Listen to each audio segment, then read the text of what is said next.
Tadia, bienvenue les maniaques du chinois, j'espère que vous allez bien, j'espère que tout se passe hyper bien dans vos vies en ce moment. Aujourd'hui, comme vous l'avez vu dans le titre de cette vidéo, nous allons parler de conseils pour commencer le business. Conseils pour commencer le business, je vois que ce genre de vidéos là vous plaisent bien, donc j'ai décidé de faire encore quelques vidéos sur ce genre de sujet là. Donc avant de commencer, n'hésitez surtout pas à vous abonner, à laisser vos sujets de vidéos juste là en bas dans les commentaires, ça m'aide à faire des vidéos qui vous concerne, des vidéos qui vous plaisent, donc c'est ça. Et ensuite appuyez sur la cloche des notifications pour être sûr d'être notifié à chaque fois que je publie de nouvelles vidéos. Donc il y a beaucoup de personnes qui me posent des questions. Rosie, est-ce que c'est facile de faire d'ouvrir un business? Est-ce que c'est pas facile? Comment toi tu fais en tant qu'étudiante et tout? Donc j'ai décidé d'ouvrir une série où vous parlez à peu près de comment je fais, vous donner des conseils selon mon expérience en fait. Comment je fais en fait pour gérer mes affaires, mon business, comment je m'en sors en fait. Donc on va voir ça dans cette série de vidéos. Là je pense que je vais publier une vidéo par semaine ou une vidéo toutes les 2 semaines ou toutes les 3 semaines où je vous parle un peu de business pour vous aider à vous lancer et vous donner en fait de la confiance en fait, que vous ayez confiance, un peu plus confiance en vous en matière de business. Donc le premier conseil que je vais vous donner, c'est avoir une idée. Donc avant de commencer un business, bien sûr il faut avoir l'idée du business. On ne se lève pas un matin et puis on n'a pas d'idée et puis on dit je vais commencer un business. Non, pour commencer il faut d'abord avoir une idée de business. Donc il y a des gens ici dehors en fait qui ont plusieurs idées. Vraiment eux ils ont plusieurs idées de business et c'est une très bonne chose. Et aussi des gens là dehors aussi qui n'ont catégoriquement pas d'idée de business, c'est aussi une très bonne chose. Donc est-ce que vous vous rendez compte? Bon, il y a aussi des gens qui ont déjà une idée de business mais qui n'ont pas encore commencé à développer ou bien qui n'ont pas encore commencé en fait à investir dans leur idée. Vous savez, la chose en fait que Dieu a donnée à l'homme d'abord, c'est l'imagination. On ne peut rien faire sur cette terre sans imagination. Donc pour commencer un business, il faut d'abord y penser. Tout se passe d'abord dans la tête. Il faut que vous pensiez à une idée de business, il faut que vous puissiez vous imaginer avoir ce business là. Donc pour les personnes qui ont beaucoup d'idées de business, c'est bien d'avoir beaucoup d'idées de business, mais vous ne pouvez pas, quand vous commencez un business, surtout si vous n'avez jamais investi, si vous n'avez jamais fait dans le commerce ou que vous avez fait dans le commerce et que ça n'a pas fonctionné et que vous essayez de vous relancer, ne vous lancez pas sur tous les plans.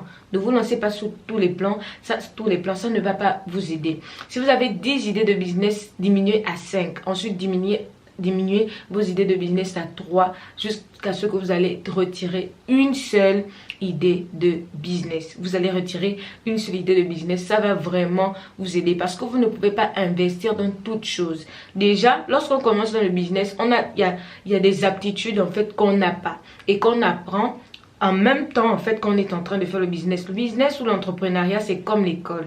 On apprend au fur et à mesure. On apprend pendant que nous sommes dans le tas. C'est l'école en fait du business, l'école de l'entrepreneuriat. On va dire c'est un peu l'école de la vie en fait.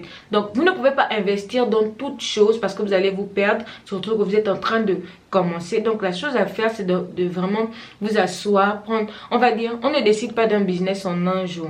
Ça peut vous prendre 3 mois, ça peut vous prendre 5 mois, ça peut vous prendre 10 mois, ça peut même vous prendre une année.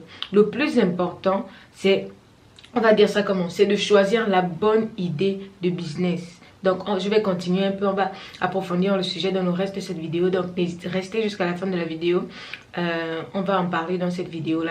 Maintenant il y a d'autres personnes qui n'ont catégoriquement pas d'idée. À ces personnes là, je vais conseiller en fait, puisque vous n'avez pas d'idée, inspirez-vous des autres.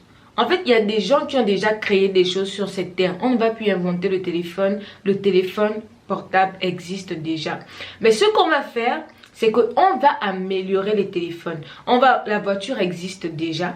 Ce qu'on va faire, c'est qu'on va juste améliorer les voitures, améliorer la qualité de la voiture, améliorer la forme, la beauté, la couleur de la voiture. Mais on ne va plus inventer la voiture parce que la voiture, elle existe déjà. Donc, le conseil que je vais vous donner pour trouver l'idée ou pour avoir l'idée, c'est de regarder ce que les gens font déjà, pour vous adapter à cette idée-là.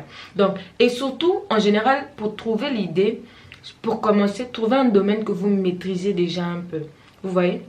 Prenez un domaine que vous maîtrisez déjà comment le domaine il fonctionne. Parce que si vous commencez un business et que vous ne connaissez pas comment ça fonctionne, trouvez quelque chose vraiment que vous pas maîtrisez vraiment globalement, mais comment vous avez déjà une idée. Voilà, une idée de comment la chose fonctionne. Ok? Donc, c'est ça pour le premier point. Le deuxième point, c'est le budget. C'est le budget.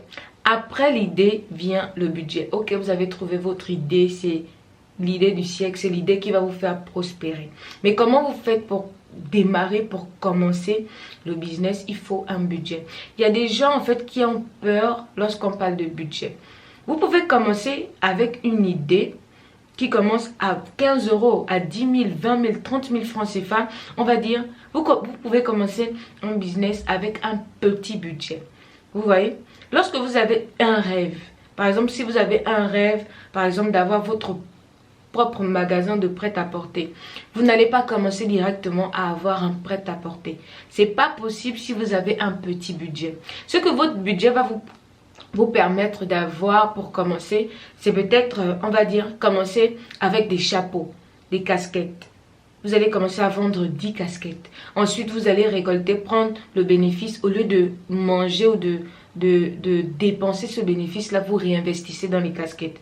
Lorsque vous avez pris votre bénéfice une deuxième fois, vous pouvez commencer à investir maintenant dans les sacs à main pour hommes, pour femmes. Ensuite, vous fructifiez ce bénéfice-là jusqu'au jour où vous allez avoir votre prêt-à-porter. Tout le monde ne commence pas un business avec un gros budget. On peut commencer un business avec un petit budget, avec une petite idée pour la grande idée. Ok? Si vous n'avez pas les finances maintenant, vous pouvez avoir les finances dans le futur. Ok? Et ne vous endettez pas beaucoup pour commencer un budget, un business. Parce que lorsque le business fonctionne, vous allez vous retrouver surendetté. Et si le business ne fonctionne pas, oui, parce que le business, en fait, peut ne pas fonctionner. Le business peut ne pas fonctionner. Donc, vous devez, en fait, ce que je veux dire, quoi, vous devez vous adapter. Vous devez voir comment, selon votre idée, l'idée que vous allez choisir un budget requis à ce business-là. Et commencez petit, commencez moyen, mais ne commencez pas grand. Parce que si vous commencez grand, pour quelqu'un qui vient de commencer le business, vous allez perdre. Investissez peu, voyez si ça fonctionne, voyez si le business roule, si l'argent tourne, et ensuite commencez à investir gros pour ne pas perdre votre capital, pour ne pas perdre votre investissement de départ. Mais ça peut aussi arriver qu'on perde l'investissement de départ. Je vais parler de ça dans une autre vidéo. Si ça vous intéresse, n'hésitez pas à me le dire juste en bas dans les commentaires. Donc, ça c'était pour le deuxième point. Donc, on a dit le premier point, c'est avoir trouvé une idée, avoir une idée. Le deuxième point, c'était avoir le budget. Le troisième point, c'est faire des recherches. Je pense que je l'ai déjà dit dans plusieurs de mes vidéos où je parlais de business, c'est de faire des recherches. On ne se lance pas dans un business, dans un domaine si on ne maîtrise pas le sujet dans lequel on s'est lancé. Ok? Par exemple, si vous voulez investir dans le business, qu'est-ce qui va vous coûter le plus? Est-ce que c'est la marchandise qui va vous coûter le plus cher? Est-ce que c'est le transport qui va vous coûter le plus cher? Comment allez-vous faire pour liquider la marchandise? Comment allez-vous faire pour vendre votre produit? Parce que c'est le plus important. Le transport peut être moins cher. Le produit, la marchandise peut être moins cher. Mais comment vous faites pour liquider le produit? Parce qu'on peut avoir de la marchandise, mais on n'arrive pas à liquider le produit. Il faut que vous puissiez faire, on va pas dire un business plan. Parce que moi, je ne crois pas vraiment au business plan en général pour commencer. Je crois vraiment plus au fait de faire un plan simple pour le business, pour commencer. Je parle vraiment de business pour débutants, pour les gens qui commencent à peine dans le business. Il faut que vous trouvez, parce que si vous n'écoulez pas votre produit, ça veut dire que votre capital reste stocké, votre argent reste stocké. Imaginez-vous si vous avez fait un emprunt à la banque ou si vous avez fait un prêt chez quelqu'un et que vous avez promis à la personne que dès que la marchandise va arriver, vous êtes sûr que la marchandise va passer rapidement, va se vendre rapidement et que ça ne se fait pas. Donc, voyez tous les détours. Qu'est-ce qui sera difficile? Le transport, qu'est-ce qui sera difficile? Est-ce que c'est le produit qui est cher? Est-ce que le fournisseur ne vous livre pas à temps? Parce qu'il y a aussi les délais de livraison. En combien de temps le fournisseur peut vous livrer le produit? faites des recherches sur le produit. C'est pour ça que je conseille vraiment aux gens, lorsque vous commencez, investissez-vous dans un business que vous maîtrisez déjà. Investissez-vous dans quelque chose que vous maîtrisez déjà, de telle sorte que vous puissiez, en fait, pour que vous ne puissiez pas vous perdre, en fait. Surtout que le business, lorsqu'on commence, c'est quelque chose de, on va dire, de pas facile, et on apprend au fur et à mesure, on se forge, en fait, au fur et à mesure qu'on commence, qu'on apprend à faire du business, ok? Donc ça, c'était pour notre troisième plan. Notre troisième conseil. Le quatrième conseil que je vais vous donner, c'est de vous lancer. Lancez-vous. Ok? Lancez-vous. Parce que en général, les gens ont beaucoup peur de... On va dire ça comment? Ont beaucoup peur de l'échec. Ok? N'ayez pas peur de l'échec. L'échec, c'est... En fait, l'échec, c'est bien pour la santé même de l'homme.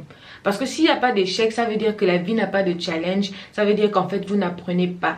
Vous n'apprenez pas de la vie. Et vous ne pouvez pas donner votre expérience à quelqu'un si vous n'avez pas de challenge, vous n'avez pas d'échec en fait. Il peut arriver en fait que vous investissez dans un business et que au premier plan, ça ne fonctionne pas.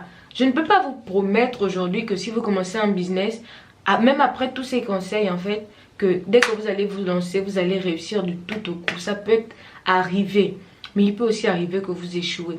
Il faut apprendre à accepter l'échec. Sinon, dans l'entrepreneuriat, dans votre business, sinon, vous n'allez jamais apprendre à être entrepreneur. Vous n'allez jamais apprendre en fait à réussir en fait dans le business. Quand vous vous lancez dans le business, acceptez que vous pouvez rater. Prenez vos risques. En fait, quand vous commencez, vérifiez les risques. Vérifiez les risques, et même après avoir vérifié les risques, il y a toujours beaucoup de chances, ou moins de chances, selon en fait la grâce que vous avez, la grâce de Dieu. Vraiment, vous allez voir comment les choses vont se passer, mais lancez-vous. Parce que si vous ne vous lancez pas, vous ne saurez jamais si ce que vous allez faire ou vous devez faire va fonctionner ou ne va pas fonctionner. Donc c'était ça pour moi. J'espère que ces conseils ont pu vous aider. Si vous avez d'autres conseils, n'hésitez pas à les mettre juste en bas dans la barre des commentaires. Et puis on se dit à la prochaine vidéo. 再见